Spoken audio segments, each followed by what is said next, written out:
Bienvenidos una vez más a su martes de frutas y verduras y de chismecito, porque ya vimos que a Jerry le gusta el chismecito y nuevamente lo tengo aquí al lado, afortunadamente, y estamos en un lugar bastante enigmático, bonito. Primero, muchas gracias por todas las atenciones. Por la acogida. Para ti. Para mi recibimiento. Ok. Jerry, ¿cómo estás? Aparte De lujísimo, Rodri, de lujísimo. La neta es que estamos en un lugar muy cómodo, en un espacio donde muchas personas de seguro rieron, lloraron, contaron historias y las revivieron.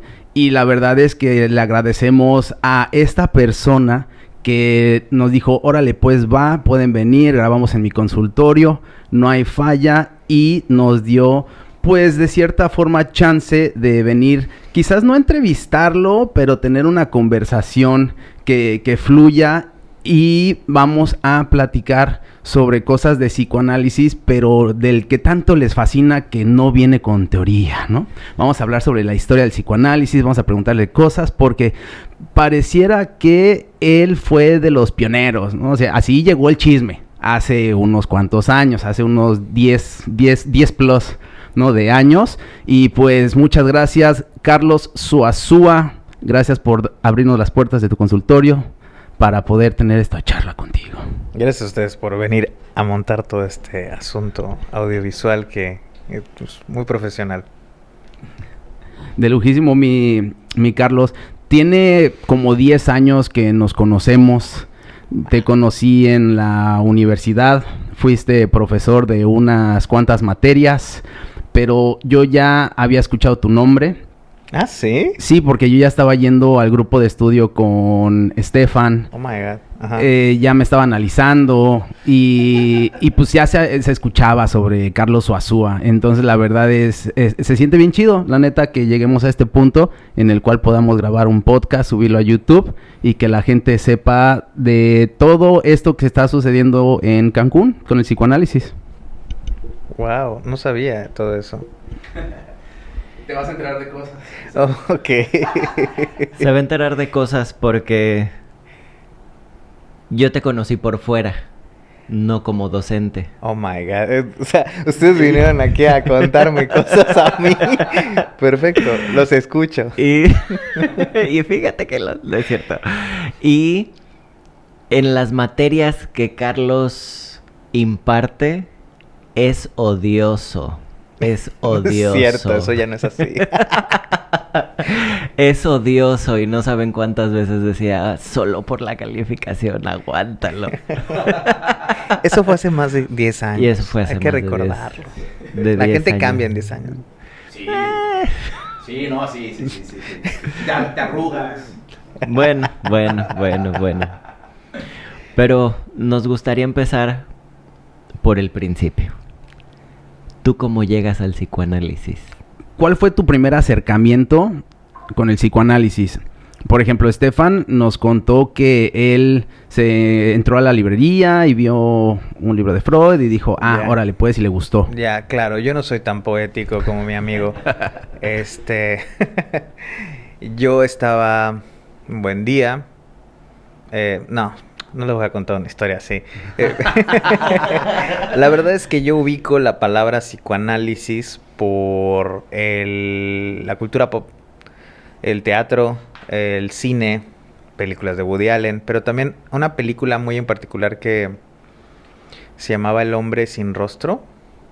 Es una película no me acuerdo qué año, pero es mexicana, es de blanco y negro y es del surrealismo mexicano, de esa época del cine. Y aparecía un personaje que era un médico psiquiatra psicoanalista que... Sí, no, ya sabes. Ya sabes, el surrealismo... No me acuerdo de qué año era, pero era en blanco y negro. Y este personaje tenía una serie de pacientes y los acostaba en un diván. Y el punto es que él estaba atormentado por un personaje que lo acechaba por las noches en sus sueños. y él empieza como a resolver todo un enigma policíaco y termina ayudando por una serie de crímenes, ¿no? Entonces este personaje como detectivesco, intelectual, que sabe de la mente y todo este asunto, así es como yo conozco al personaje del psicoanalista, y también evidentemente como sumado a todo lo que Woody Allen nos dio y algunos otros personajes que tenían como que este matiz, este carisma de ese estilo. O sea, yo lo conozco o sea, la palabra psicoanálisis lo conozco por la cultura pop. Del psicoanalista que ahora la gente puede topárselos con Netflix y videos en YouTube, ¿no? De que claro. Hablan de yo soy el psicoanalista o voy con el psicoanalista, ¿no? Sí. De hecho, lo conozco de una forma no tanto de escuchar psicoanalistas, sino más bien como de ver personajes, ¿no? Que hacían eso. Y ya después, pues llega un momento en el que uno tiene que elegir carrera. Y yo dije, pues yo quiero hacer esa cosa, ¿no? Pues sabe cosa de la mente y un montón de asuntos. Y nada, pues investigué el Google rudimentario de la época. Estamos hablando del 2007, 2008. Y nada, pues lo que sucedió fue que me aparecía ahí que pues para llegar a la formación analítica se tenía que tener alguna carrera previa o cosas por el estilo. Y me aparecía, o en particular, ¿no? En esa época me aparecía o medicina o psicología. Y yo dije, no, pues medicina no creo. Y que no hubiese estado mal, pero dije, no, pues psicología. Y me meto a psicología buscando el psicoanálisis. Y afortunadamente me topo, o sea, sin saberlo, entro a la única universidad que en ese momento tenía una apertura para el discurso psicoanalítico, y encuentro analistas de diferentes orientaciones que me llegaron a dar clase. Y así fue como me fui metiendo. Pero no sé qué parte específica de la historia quieran. Ustedes avienten. Bueno, la neta yo te voy a hacer una pregunta que igual y dices, cámara con este güey, pero cuando entras a la carrera de psicología, hacen la típica pregunta los maestros de ¿por qué estás entrando a esta carrera de psicología, ¿no? ¿Por qué quieres ejercer como psicólogo? Y se escuchan unas cosas que dan risa. Sí. Dan risa, te topas con el típico, pues para entender a mi esposo, para ayudar a mi familia, para entenderme a mí, para ayudar a la gente. ¿Alcanzas a recordar? Sí, perfectamente. ¿Qué respondiste en ese caso? Tengo una memoria que a veces es malo que me acuerdo.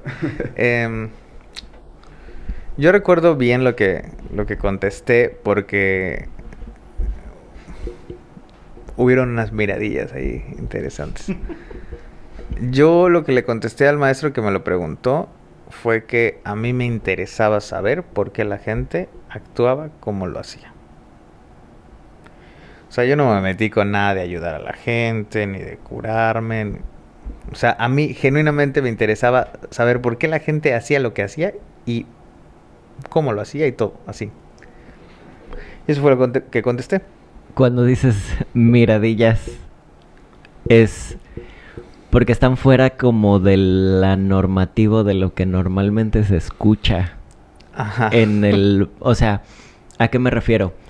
Casi siempre hay como un morbo, o eso es lo que hemos escuchado, de querer saber acerca de un tema en específico, ¿no? Mi pareja, mi mamá, y diría el buen Santi, se avientan las personales de que es que mis papás están teniendo problemas y yo quiero ayudarlos y bla, bla, bla. Bueno, eso en el caso de que la gente lo logre ubicar. Ajá. Pero esas miradillas fueron porque te salías completamente de la línea, pues, ¿o cómo se sintió? Pues mira, en lo particular yo entré a la carrera de psicología 3 semanas después del inicio de la carrera. Entonces ya todo el mundo lo había dicho. Ah, ok. Entonces, okay. tal vez esas miradillas tenían un poco de eso que dices de que pues se salía un poco del huacal, pero también era como de, ¿quién es este fulano que llegó 3 semanas tarde a la carrera y está aquí, ¿no? Hablando. Sí. Y ahora, ¿cómo encuentras el psicoanálisis ya en forma? Porque todos hemos visto esas historias de Netflix, en los libros, del analista, los memes, el Freudcito fumando su pipa. Y la realidad es que, pues, no pasa tan así. O más, no sé si cinematográficamente es como más exagerado la imagen, pero ya en forma, ¿cómo lo encuentras? Bueno, primeramente lo encuentro en las aulas de parte de las maestras que me dieron clase.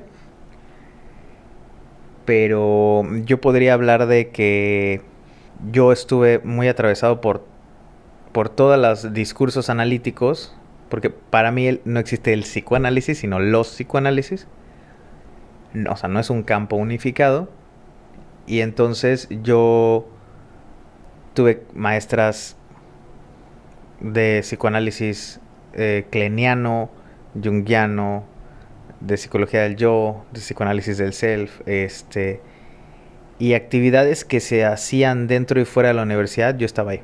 O sea, yo antes de entrar a un análisis, antes de comenzar, no sé si poder decirlo como formalmente o cuando me fui así con todo, yo estuve en muchos espacios de discusión fílmica y de discusión de sueños y trabajos. Me acuerdo muy bien un trabajo de tallereo que hicimos. Acababa de salir muy recientemente el libro rojo de Carl Gustav Jung, el Red Book, y una psicoanalista junguiana que en esa época llegó a la ciudad, había armado un taller y comenzamos a revisar el Red Book de Jung, y lo cual es muy interesante porque el Red Book habla del testimonio del brote de locura que tiene Jung después del rompimiento con Freud, ¿no? Entonces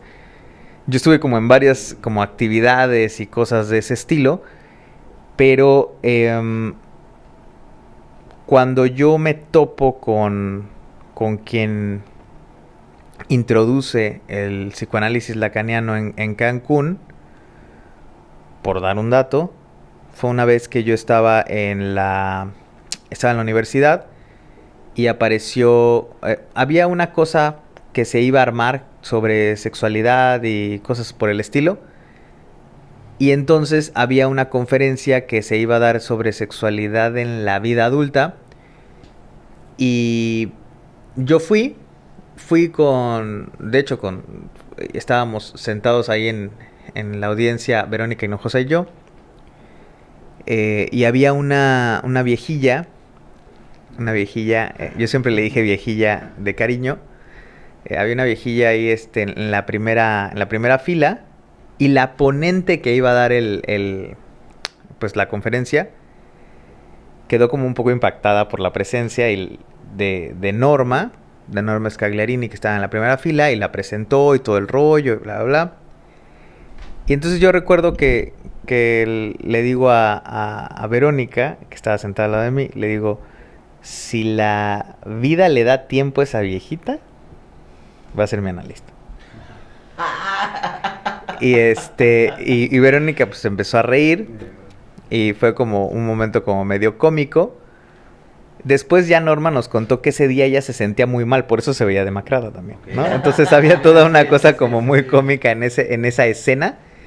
Y después de eso, ella dio un par de comentarios que fueron así muy, muy puntuales, que ahí fue como el glance transferencial. Y después como que se perdió un poco, no sé, a lo mejor unos 2 meses. Y de pronto aparece en esa época se usaban frisos en las universidades y funcionaban para algo. Ahora pues todo es redes sociales.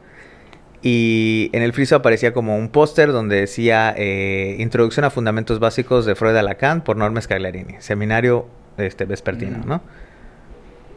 Salgo corriendo a la coordinación, me inscribo y en la primera clase me acuerdo que me la presenta la coordinadora de la carrera de esa época y cruzamos números y pon tú que hay unos días después yo tenía como una especie de, voy a decirlo así, un estipendio monetario que me habían regalado y como una persona ñoña yo quería gastarlo en libros.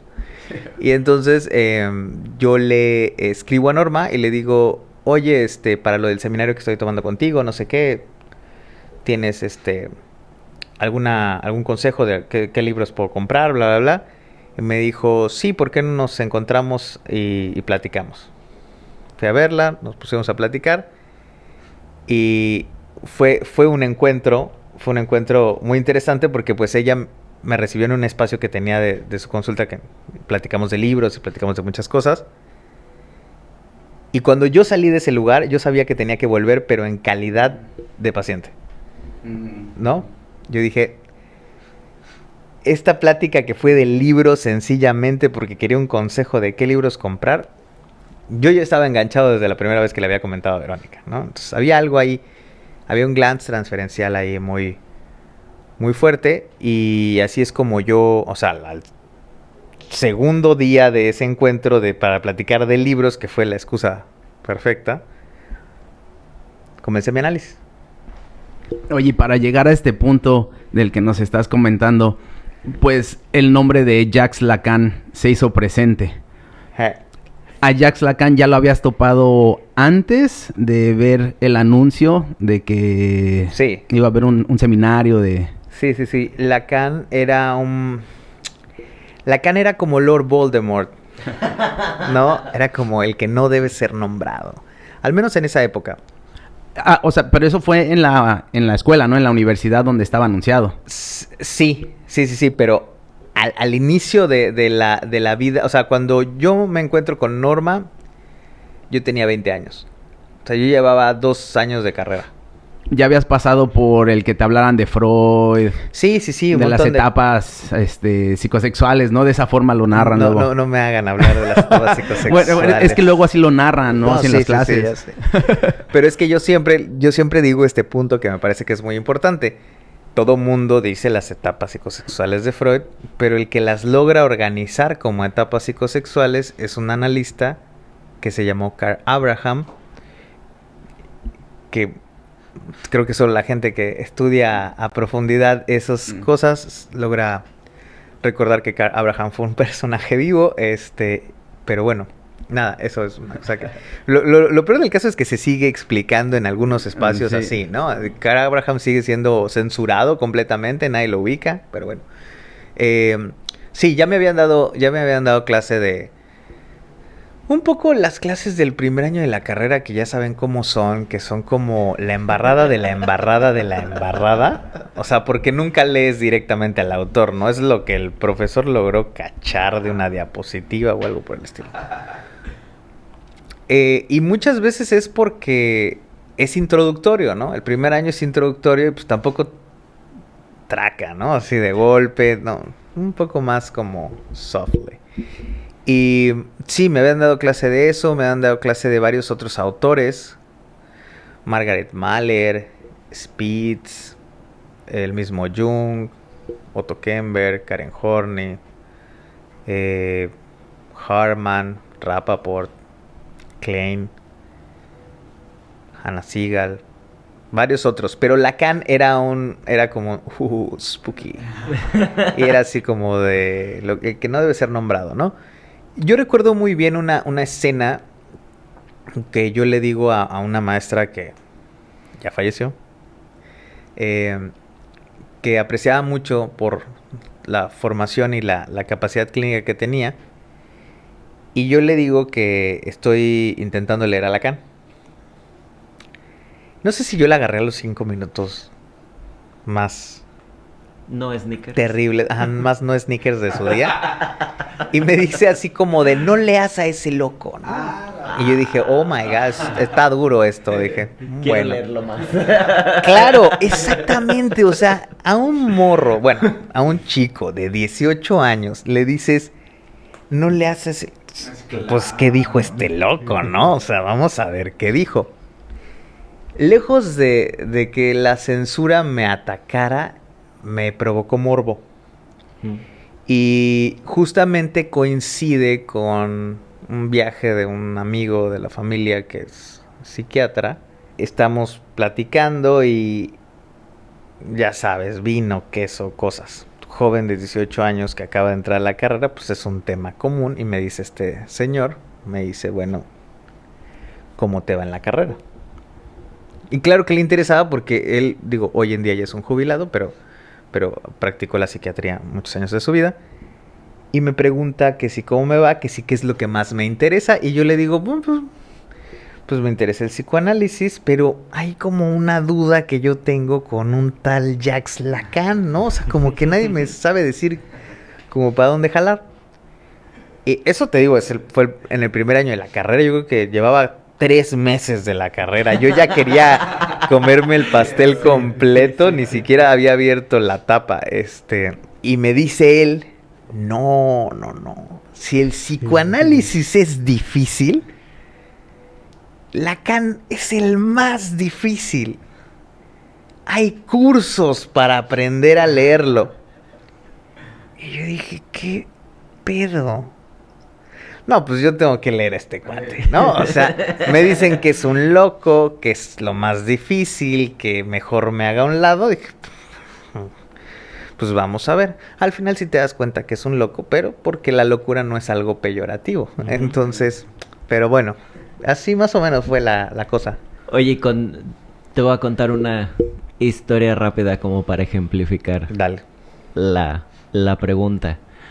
Un buen amigo que se dedica a la docencia, que es excelente en los números, me platicaba una historia donde me decía que uno de sus alumnos era bueno en los números, como cuando él era estudiante, ¿no? Y me decía, es que yo fui él y yo sé lo jodón que puede ser estar en esa posición de quizás no saber más que el profesor, pero sí darte un tiro con el profesor, ¿no? Uh-huh. Y lo platicábamos también con otras personas, que ese encuentro y ese morbo y ese querer comerte el pastel y de repente te encuentras con personas que pues no tienen una pasión tan grande como la que un estudiante puede llegar a tener, pues como que le quieres entrar a los chingadazos, ¿no? Uh-huh. Estuviste en esa posición de retar, quizás no retar a la autoridad, pero sí preguntar al profesor de, oiga, y como poniendo traspiés. ¿Poniéndoles trampas? No. No. Poniéndoles trampas, no, pero sí haciendo alguna pregunta en la que yo quisiera saber la postura del otro. Y sí, a lo mejor entrando en un debate, pero ¿sabes una cosa?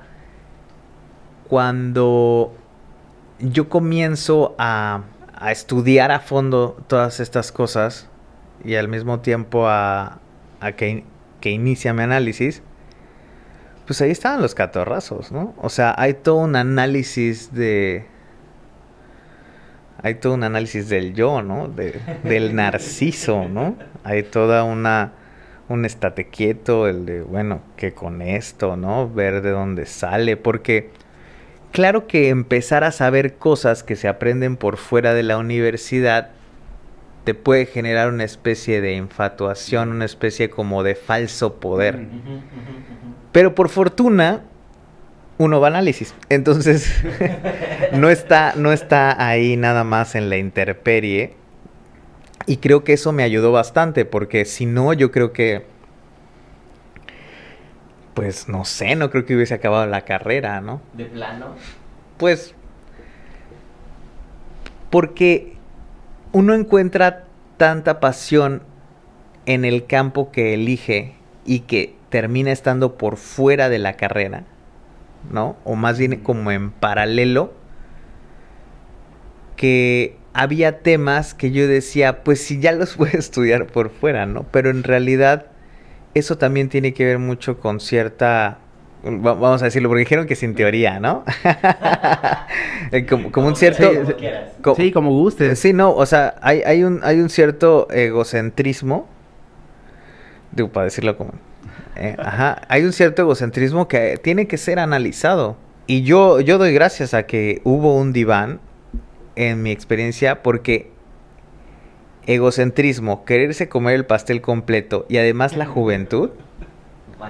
O sea, la juventud es una fórmula que, si bien no a todos les pasa, tener un diván cerca, tener un diván siempre dispuesto a poder analizar todas estas cosas, permite que alguien tenga un mejor tránsito en la vida, menos brusco, menos chocante, menos pedante, ¿no? O sea, y eso ayuda bastante. Entonces, la experiencia de análisis y estar en el seminario de Norma Scaglerini hablando sobre Lacan, eso pues dio pie a que a este punto pues tú atiendas, lleves a cabo esa práctica. Hace ratito estábamos mencionando sobre el psicoanálisis lacaniano. Uh-huh. Y ahorita que estábamos hablando de Lacan, mencionaste de, bueno, yo ya ni siquiera estoy tan de acuerdo con lo que Lacan pues mencionó. Uh-huh. Eso también es por los años de experiencia, de atender, de leer. ¿Cómo se le puede llamar a eso? Como estudiar. ¿Cómo sería esa parte para empezarte a dar cuenta de cosas que igual y no hay que tomar como alguien en un pedestal y decir, es que yo soy lacaniano? Justo, así dicho. Así yo soy la... Y al final alguien dice, yo soy lacaniano, y otra persona dice, que digas que eres astronauta es igual de valioso, ¿no? O sea, no creo que tenga ni mayor ni menor peso. Se sabe que se usa ese adjetivo como una especie de sobrevaloración de una práctica, lo cual no creo que sea así. Yo tengo una apuesta que tiene que ver con un psicoanálisis sin apellidos. Si ya es suficientemente complicado, y quienes hemos estado en análisis sabemos, cargar un apellido y analizar todos los vericuetos que te trae ese apellido, porque uno no lo elige, sino que uno nace en determinado linaje, ahora colgarte el apellido de otro vato, no. O sea, si con el mío tengo y lo he analizado y lo sigo analizando y me causa cosas, ahora colgarte el lacaniano, cleniano. No creo que sea algo de aplaudirse, ni algo de celebrarse, ni algo de, yo soy psicoanalista lacaniano. Más bien creo que Lacan es importante. O sea, Luis Hornstein tiene una frase que me gusta mucho, que es que el psicoanálisis no es sin Lacan, pero no es solo Lacan. Y me parece que es importante porque, digo, aplica para muchos autores, y creo que Lacan es muy importante en ciertas cosas, innovó en ciertas cosas, pero bueno, es un autor más, ¿no? Ya pasaron muchos años de que murió. Tampoco podemos seguirle rascando a Lacan lo que no vivió, ¿no? Más bien por ese lado. Y creo que aplica no solo para Lacan, sino para cualquier otro autor. Cuando alguien está muy cercano, ¿no? A querer como así volver ídolo a alguien, uno puede terminar en agrupaciones sectarias muy complicadas. O sea, muy complicadas. Muy... Ahora sí que sí de Lord Voldemort, ¿no? O sea, sí muy de mortífagos y así. Perdonen por mis referencias de pop. Ajá. Sí, porque al final la práctica o una persona que llega no le interesa. No, por supuesto que no. O sea, a veces ni siquiera sabe el nombre de... Ni siquiera saben su nombre, para empezar, ¿no? Sí, entonces sí. Eso viene como sobrando. Claro, eres analista o eres lacaniano o eres frenchiano o freudiano. A mí quítame esto que me duele la vida, ¿no? O sea, ¿qué carajo con eso? ¿Y crees que esta, llamémosle pasión, llamémosle, no sé, idolatría, Ajá. sí tenga muchos matices como religiosos? Porque sí hay una defensa de... O sea, lo hemos visto en redes sociales, ahora que estamos Bueno. más pegados, que se defiende a capa y espada el autor, Sí. el... quién dijo, quién hizo, quién esto, quién lo otro. Mi opinión personal es que una persona que llega a tocar la puerta no le interesa en lo más mínimo que sea la persona que lo está recibiendo, ¿no? En Ajá. este campo, ¿no? Pero los que estamos como inmersos o estudiando, investigando, relacionándonos, etcétera, sí se puede tomar mucho como... Es que no quiero utilizar la palabra religión, pero Pero es lo más cercano. Es que sí tiene tintes. O sea, hay algunas agrupaciones que tienen tintes francamente religiosos. Pero, a ver, es que son varias cosas las que fuiste diciendo ahí, como que las fuiste anudando. A ver, repíteme un poco alguna de las ideas, porque había varios puntos y no quiero que se me escape ninguno. Va. Si la defensa Ajá, de el teórico ya. o la idea se puede transformar en una religiosidad, Ya. por así decirlo, de yo defiendo mi religión Sí, sí. a capa y espada y es porque ese es mi salvador y nada me faltará, ¿no? Claro, claro. O sea, es que yo a veces me pregunto, o sea, Freud definía el psicoanálisis de que era al menos tres cosas, ¿no? Era una teoría de la mente, era un método de investigación y era una terapia. Entonces, no sé en qué momento dijo, vuélvete secta, ¿no? Pero hay gente que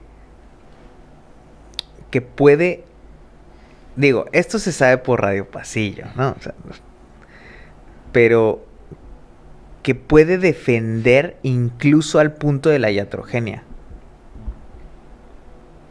O sea, de... Para los que están escuchando y no...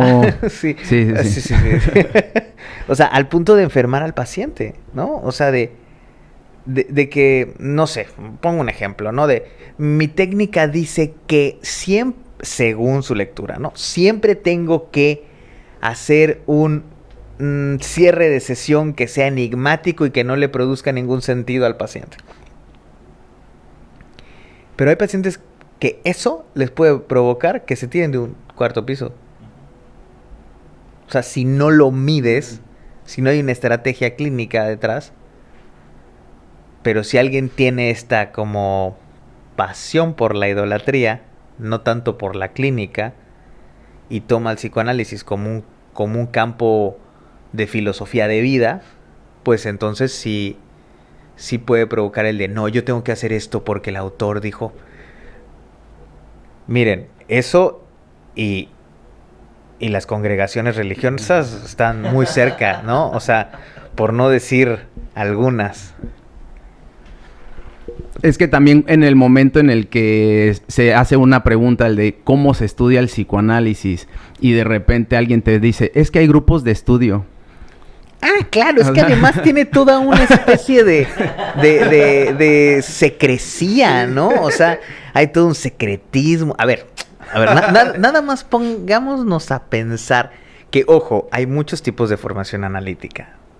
No existe solamente uno. Pero uno que es usual en ciertos ambientes es el de los grupos de estudio, ¿no? Y uno se pregunta, a ver, ¿a qué suena que se van a reunir un grupo de personas determinado día a leer los escritos de un hombre viejo que ya murió Me suena, me suena. Y se va a interpretar su palabra, la palabra. O sea, me doy a entender. O sea, sumas 2 más 2 y dices, está en una secta. O sea, a ver, le decimos seminario. Sí. Que además viene de la palabra semillero. Y toda la connotación católica que tiene eso. Pero no es la única forma de formarse. De hecho, iba a mencionarte algo así como de seminarios, porque cuando se anuncia algún seminario que va a venir alguien que practica el psicoanálisis, pues luego tiene títulos que la gente, pues en lo común no entiende, ¿no? Recuerdo uno que fue en la Ciudad de México, decía, Las confesiones de la carne.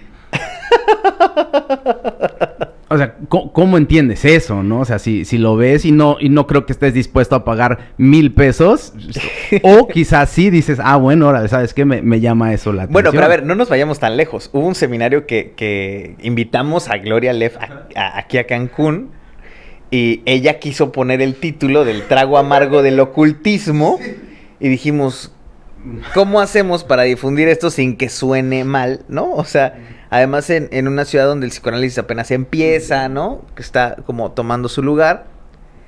Y no me vas a dejar mentir, ustedes estuvieron ahí. Hubo compadres que llegaron que eran parapsicólogos, ¿no? Que estudiaban fenómenos paranormales. Y entonces llegaron y dijeron, ¿cómo? ¿Que esto no se trata de ocultismo? No, pues era una forma metafórica de decirlo. Y dije, no, pues ya nos atoramos, ¿no? Pero bueno, compraron el boleto, entraron al seminario, algo se habrán llevado.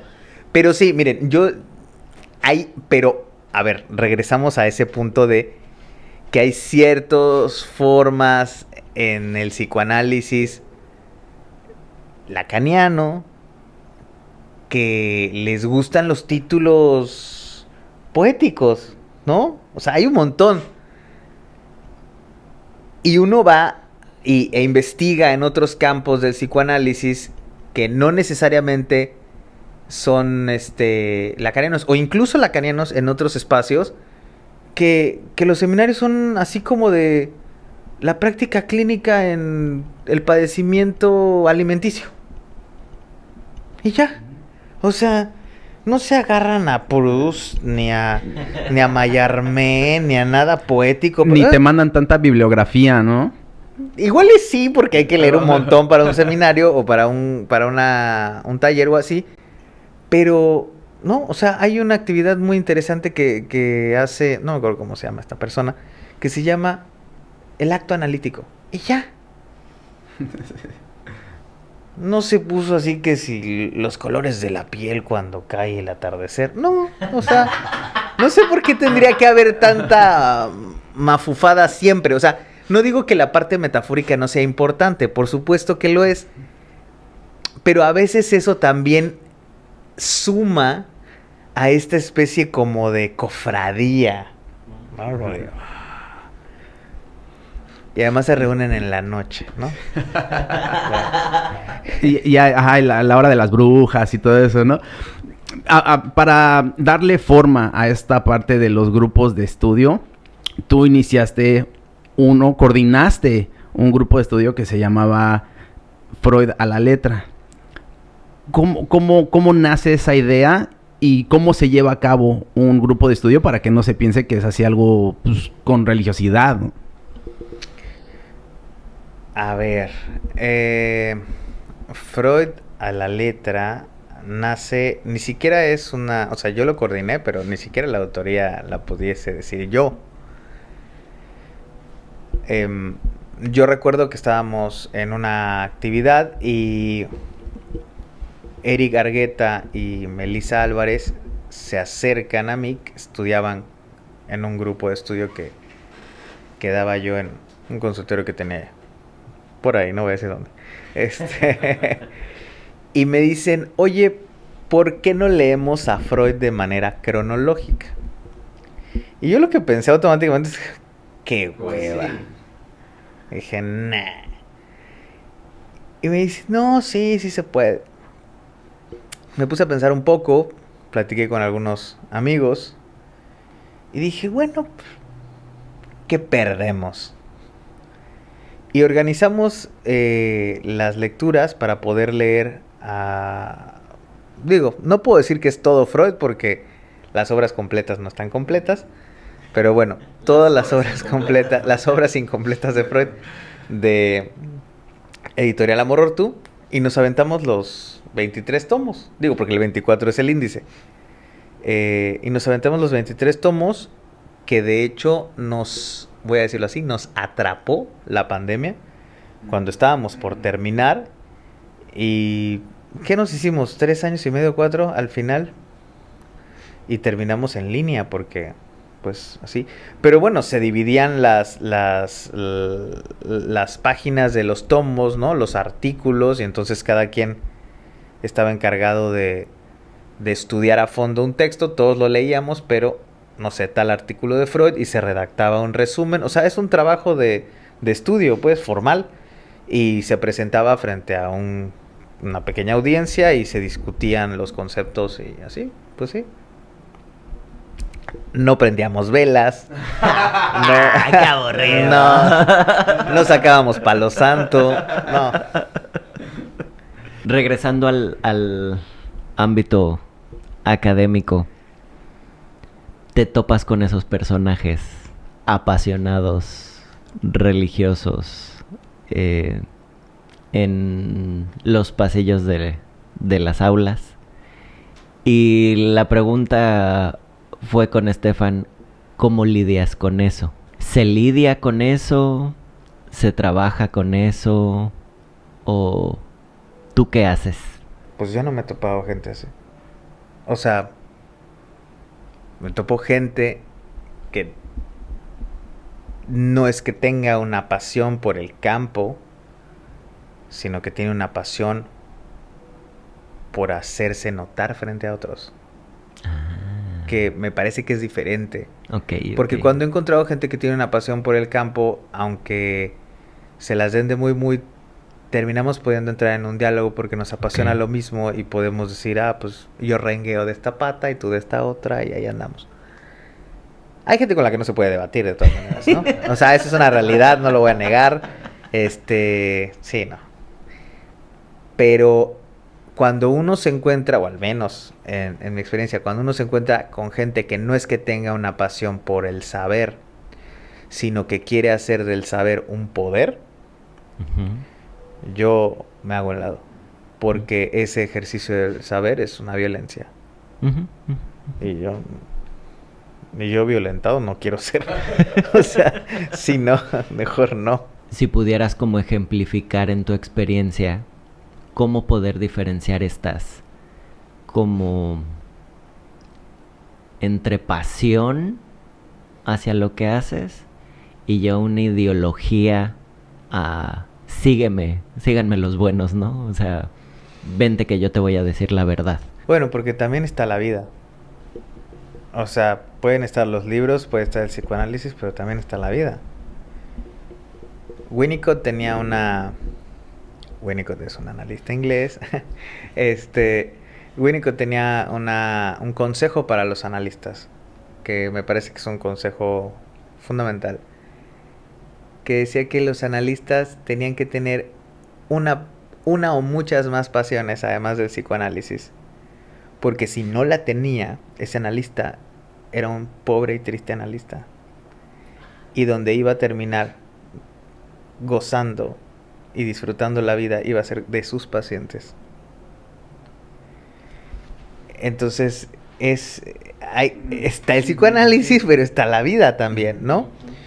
Y como también está la vida, pues también nos gustan hacer otras cosas, y nos gusta bailar y ir a cantar y hacer muchas cosas más, ¿no?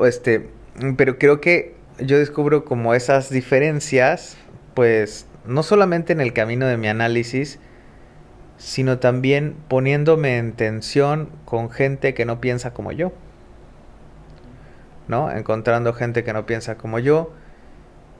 Y sobre todo, y esto creo que es muy importante, al menos lo ha sido para mí, saber que el mundo es tan amplio y es tan grande, y que el psicoanálisis no está en todos lados, y que la gente vive perfectamente bien sin el psicoanálisis. Es decir, saber que hay tantas prácticas subjetivas, lo voy a decir así, no solo clínicas, sino prácticas subjetivas en el mundo que existen en lugares donde el psicoanálisis no pegó.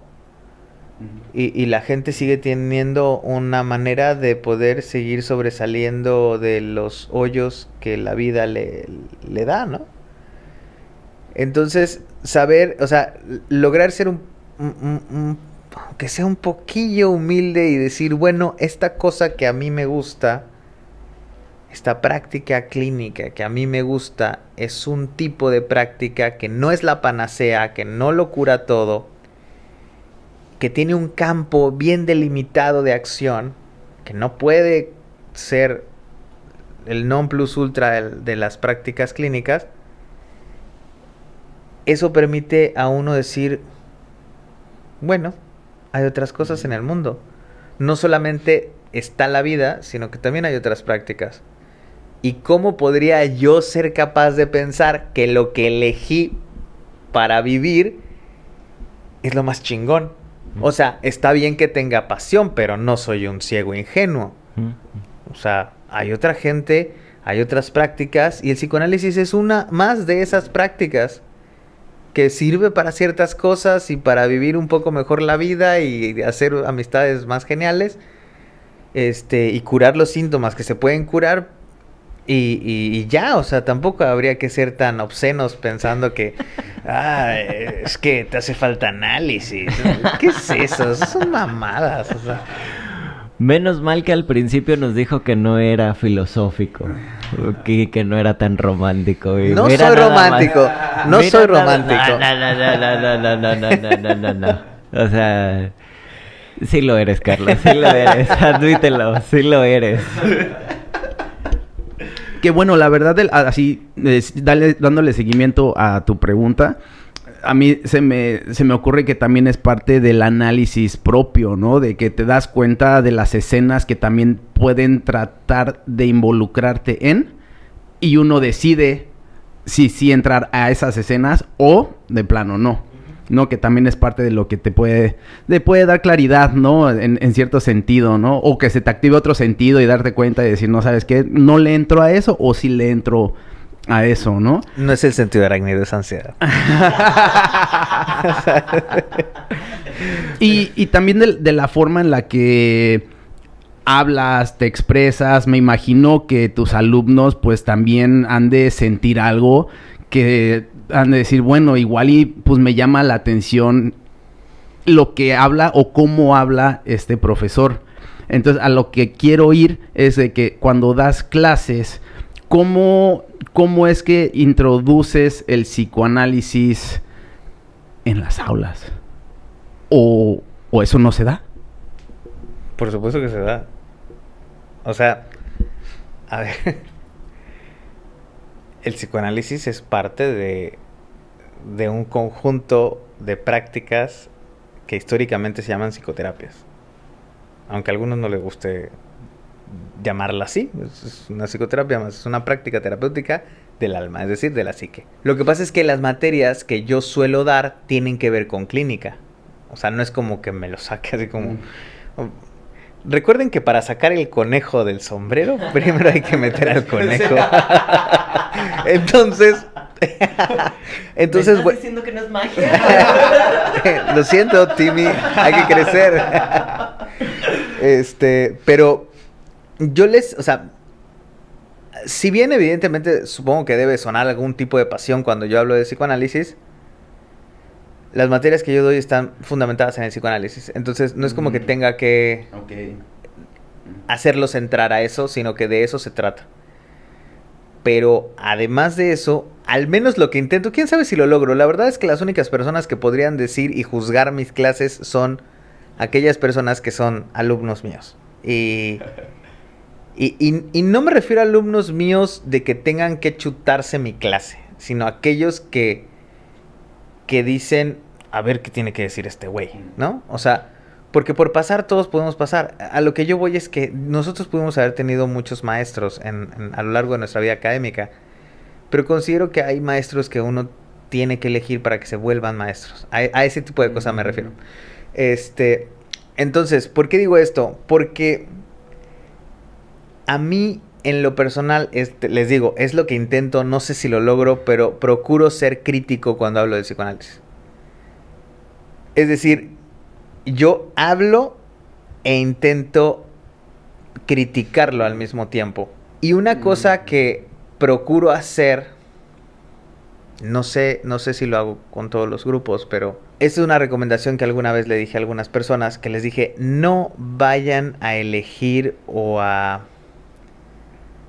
elegir, seleccionar el tipo de práctica que quieren basados en la persona que les dio la clase.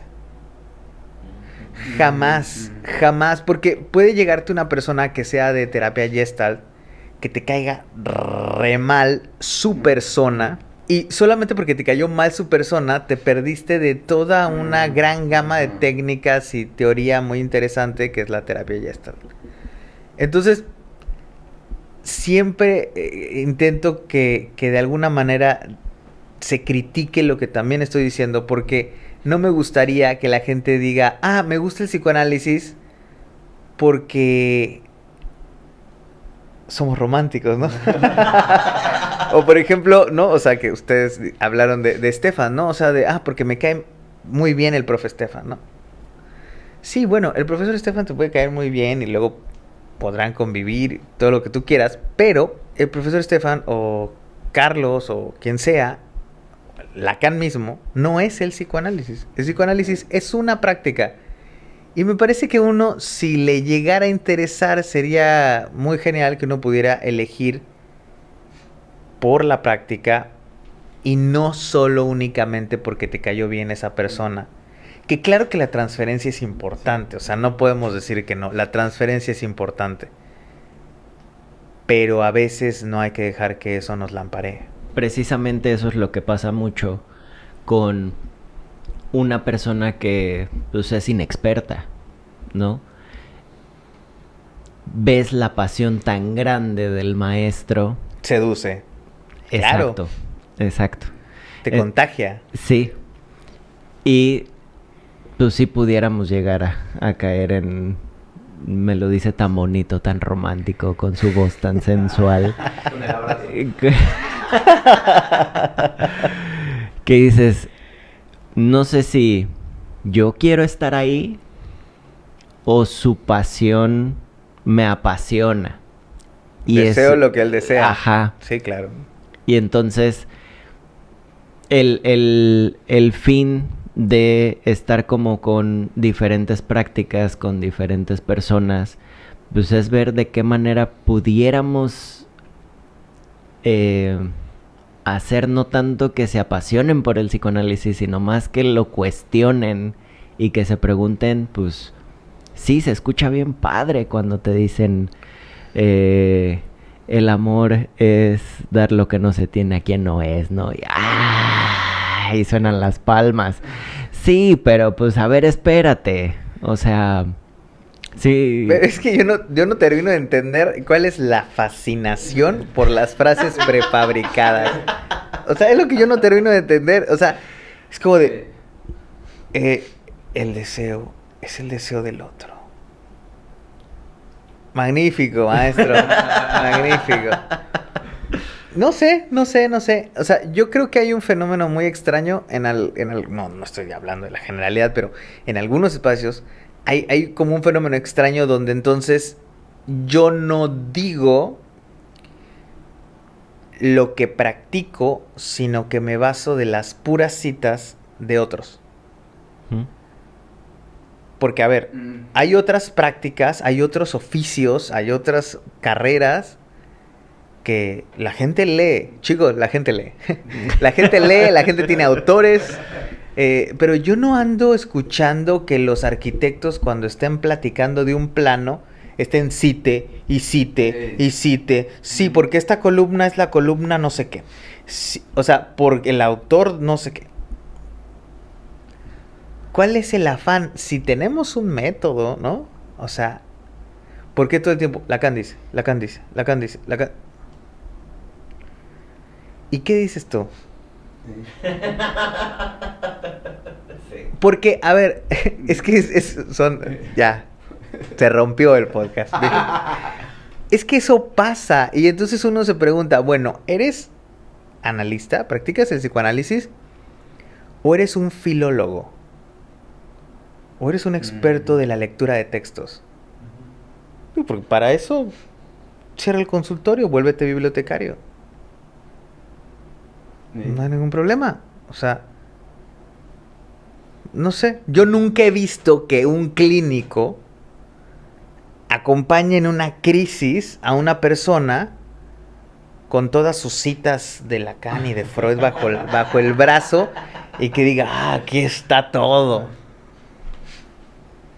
No sé, no creo que eso sirva de tanto. Yo creo que tú eres una persona adecuada para preguntarle, porque, bueno, voy a dar un contexto. Cuando subimos los clips a TikTok, pues ahí la gente le gusta comentar bastante. Entonces mencionan que el psicoanálisis, pues no es una ciencia. Y de ahí se agarran para comentar que para el algoritmo está bueno, para que tenga viralidad el video está bueno, porque comentan.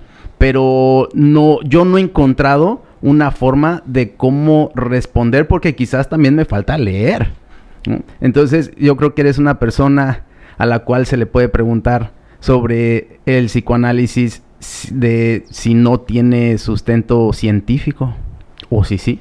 La pregunta es demasiado compleja. Nos vemos en el siguiente episodio. No. A ver, la pregunta es compleja. Porque para empezar tendríamos que definir qué es ciencia, ¿no? Y alguien puede decir el método científico. Sí, pero cada ciencia construye su método también. El problema es que hay veces que el psicoanálisis es juzgado como ciencia natural, no como ciencia social. Pero al mismo tiempo también está la renuencia de algunos espacios analíticos que como que también dicen, no, pues ching, no somos ciencia, ¿no? Y tiran la toalla. Conveniente. Pero conveniente en qué sentido? No tengo que demostrar nada. Ah, claro, sí. Sí, totalmente. Pero el punto es que el camino ahí ya termina siendo filosófico, ¿no? Pero, a ver, es que lo digo porque siento que hay varias vetas. O sea, por un lado el psicoanálisis como práctica. El psicoanálisis, lo voy a decir así, aunque no suene tan bonito, pero bueno. El psicoanálisis, vamos a decir así, clásico, ¿no? El psicoanálisis clásico sí no ha podido ser enteramente validado. Es cierto. Pero porque las características del método se salen de lo que la ciencia empírica busca testear.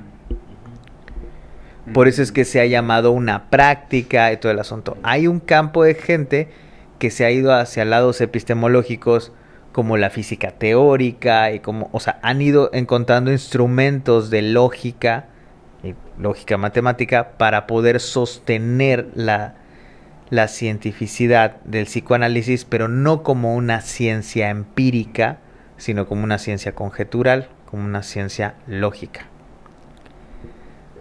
No digo que una esté mejor que la otra, solo estoy contando un poco de las cosas que se han intentado hacer, pero también es cierto que en algunos campos del psicoanálisis voy a decirlo así, las modificaciones que se le han hecho al método clásico del psicoanálisis y que por algo se le terminan llamando de otra forma, ¿no? Como terapia psicoanalítica o terapia psicodinámica o psicoterapia psicoanalíticamente orientada, ¿no? Y de ahí hay como toda una familia de variaciones del método que se han inventado para determinadas poblaciones, determinados contextos clínicos, etcétera, etcétera. Como esas formas de tratamiento están dentro de centros de investigación, de universidades, de espacios clínicos como hospitales grandes con recursos para investigación, esa gente sí ha logrado testear estas terapias que son modificaciones al método clásico, y esas terapias sí están basadas en la evidencia empírica de los resultados que hicieron en esos metaanálisis y todas esas cosas. Entonces, no podemos decir que el psicoanálisis, porque repito, son los psicoanálisis, no sean una ciencia o sí sean una ciencia. El mismo, porque siempre se sacan la de Popper, ¿no? Es que Popper decía, sí, bueno, Popper da misa. Pero el mismo Popper, o sea, cuando lees a Popper, el mismo Popper cuando hace una crítica al psicoanálisis dice, el psicoanálisis tiene mucho de verdad. Lo único que falta es que quieran testearla, ¿no? O sea, porque a ver, si el psicoanálisis no funcionara, la gente no iría. O la gente hubiese dejado de ir. El problema es que hay analistas que piensan que su método lo va a lograr todo. Y por otro lado, también hay gente que no quiere probar ciertas cosas, ¿no? Porque, por ejemplo, está el caso de la Clínica 388 en Quebec. Ellos tienen un espacio muy particular donde atienden gente que está tomada por la locura, pero para que puedan bajar recursos del gobierno de Canadá, pues tienen que dar cifras, tienen que dar estadística. Dos de los que dirigen ese proyecto es Willy Apollon y Daniel Bergeron, y estos dos analistas y psiquiatras han hecho todo un esquema de investigación estadístico de los resultados de su clínica y muestran con índices de eficacia. Es porque mostraron índices de eficacia que el gobierno de Canadá les baja el varo para que continúen el proyecto de la clínica. Entonces, claro que hay formas de pensar la investigación. Te digo, están estos que se meten como con física teórica, están estos otros que dicen, no, sí podemos testearlo como método empírico, estos otros que hacen estadística con la cuestión de eficacia en Quebec, esta gente como Gabriel Pulice, que está todo el doctorado de la Universidad de Buenos Aires, que está pensando cómo se hace la investigación en psicoanálisis. Pero todas estas cosas que les comento son diferentes tipos de psicoanálisis. Ahora faltaría que hablaran entre ellos. ¿No? O sea, ahora haría falta que hablaran entre ellos. Lo cual ese es un problema como de larga data y que no se va a resolver mañana. Pero que bueno, o sea, es un campo tan heterogéneo al psicoanálisis que pues está la famosa anécdota de Otto Kemper. Creo que era Otto Kemper el que estaba en la dirección de la IPA en ese momento. No sé si era ese u otro. Pero que le manda a todas las asociaciones, creo que eran dentro de la IPA y por fuera de la IPA también, de que cuáles eran las condiciones que ellos en sus propias localidades tomaban en cuenta para definir que alguien había terminado un análisis. Manda la misiva, regresan los datos, regresan todas las cartas. Resultado, nunca se pusieron de acuerdo. O sea, ni siquiera pudo haber un común mínimo, ¿no?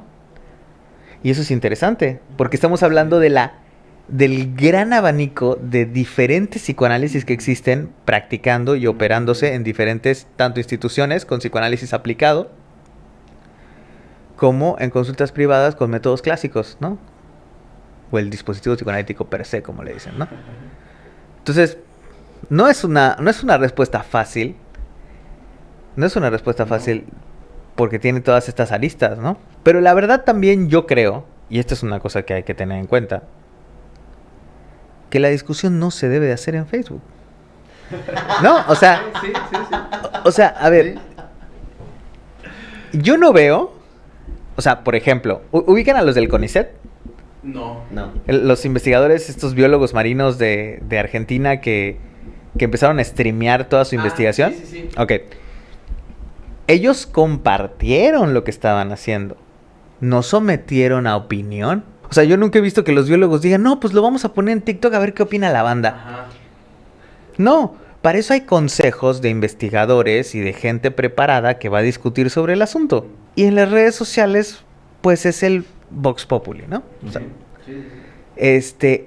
pero yo no sé por qué a nivel de la psicología y del psicoanálisis, todo esto que llamamos salud mental o prácticas psi, las redes sociales es como si fuera ya un voto de validez, ¿no?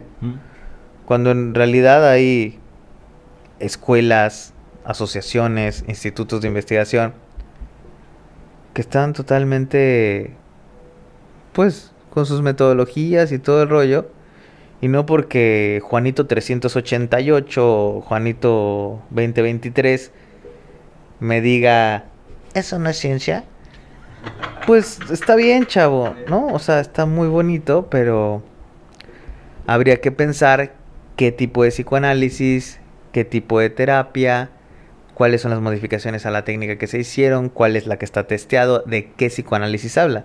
Porque la verdad es que hay una idea que se vende en otros campos donde pareciera que el psicoanálisis se murió en 1938-39 junto con Freud, ¿no? Entonces, como que de hecho incluso hay universidades donde así se pinta, ¿no? Como si fuera algo histórico, ¿no? Es histórico. Dentro de la IPA hay una formación específica que no solo tiene que ver con la formación analítica, que es la formación del analista investigador.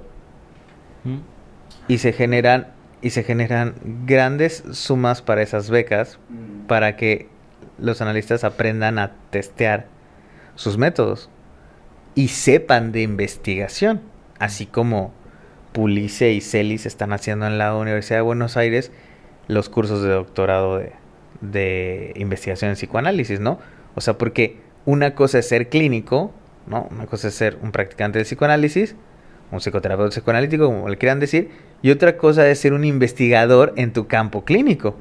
O sea, se necesitan otras habilidades que la verdad, aquí en este consultorio, creo que ninguno de los tres tenemos. Claro, porque es toda una cosa aparte, ¿no? Una cosa es atender y otra cosa es evaluar o investigar lo que se atiende.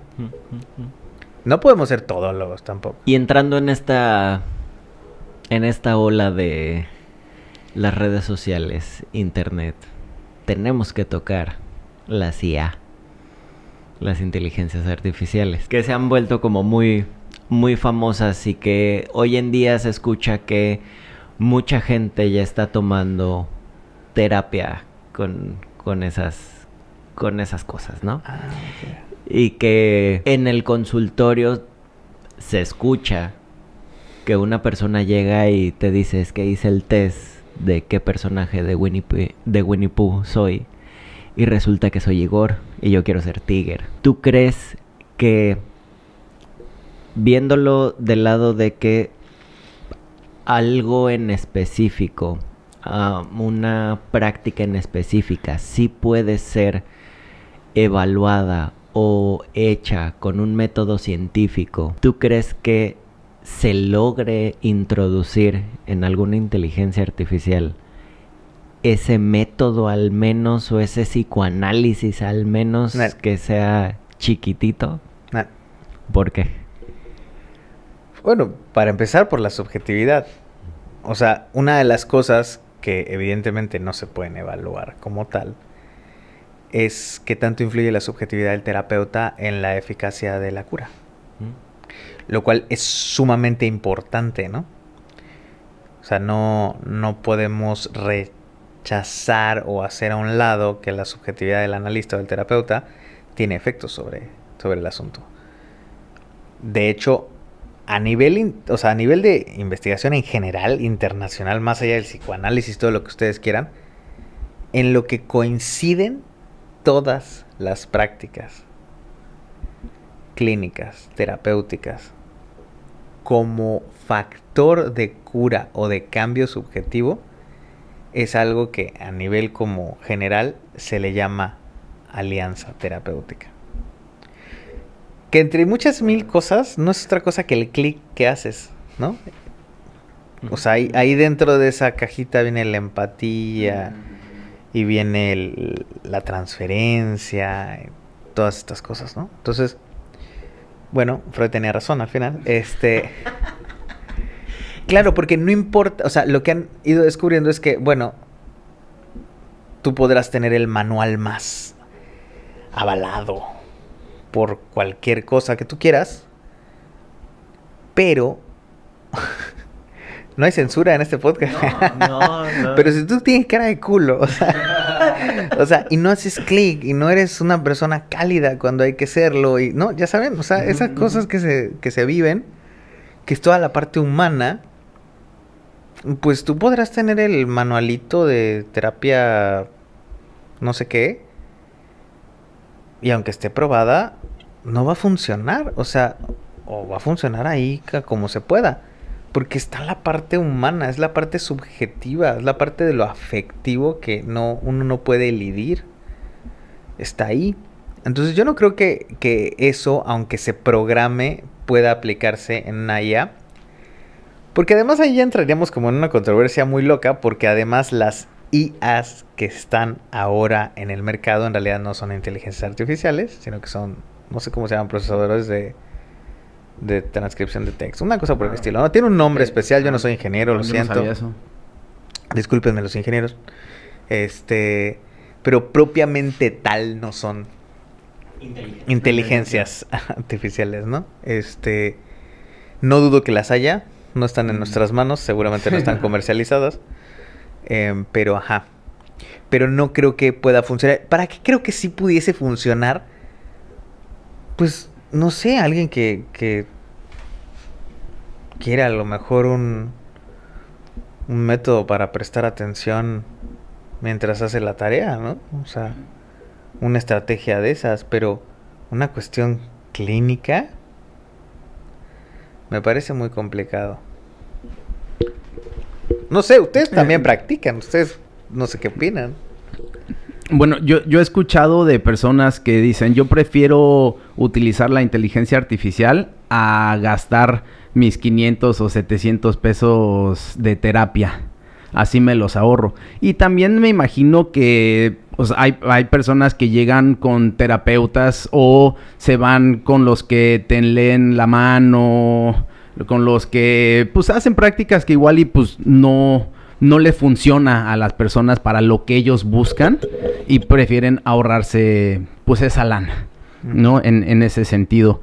Pero sí hay algo de diferencia cuando le escribes a la IA para que te diga qué tienes, como, no sé, algún tipo de dolor, ¿no? Igual y la IA te dice, oye, ¿sabes que si tienes un dolor en donde están las costillas del lado derecho, pues puede ser tal órgano, ¿no? Igual y te sugiero que vayas al médico, ¿no? A que te hagan unos estudios, etcétera, ¿no? Así, de esa forma, pues posiblemente, o para quizás calmar algo, ¿no? De cuando algún susto, pues igual y te ayuda como para calmar. O a lo mejor lo acrecenta, ¿no? También puede ser. No, tienes cáncer.